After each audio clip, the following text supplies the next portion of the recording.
I'd like to give a very warm welcome to all our WASH members. Our World Salt Awareness Week is looking at the importance of salt and reducing salt intake in children.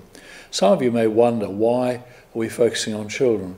Well, the reason is that after the first year of life, blood pressure goes up and increases, and the higher the blood pressure in children, the higher it tracks later on in life.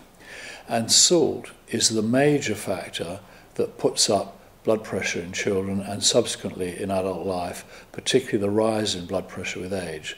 So if we can get salt intake down in children, then we can prevent that rise in blood pressure, and those children will suffer far less from high blood pressure and therefore have far fewer strokes, heart attacks and heart failure. So this is why it's so important, because the genesis of vascular disease starts very early in life, and indeed post-mortems have shown in children only 4 years old they already have signs, early signs of atheroma. And this again focuses on how important it is to start early and feed our children a healthy diet with very little salt, very little saturated fat and no sugar. And this will make them much more healthy in the future, and also they'll acquire the taste for more healthy food, because very salty or very sweet foods are quite habituative or even addictive in children.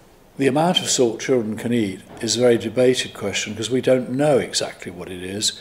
In England, the SACN set targets for children which in our view are far too high, but whatever those targets are, it's clear that in most developed countries and in most developing countries, salt intake in children is far too high and is accounting for this big rise in blood pressure with age.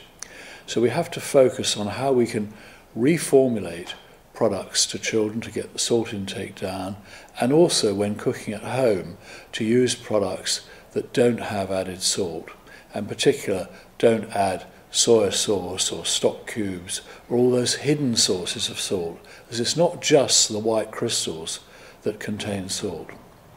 I want to thank you for participating in World Salt Awareness Week, and in particular for all your efforts you're making in your own country to get salt intake down, and particularly during the week, salt intake in children.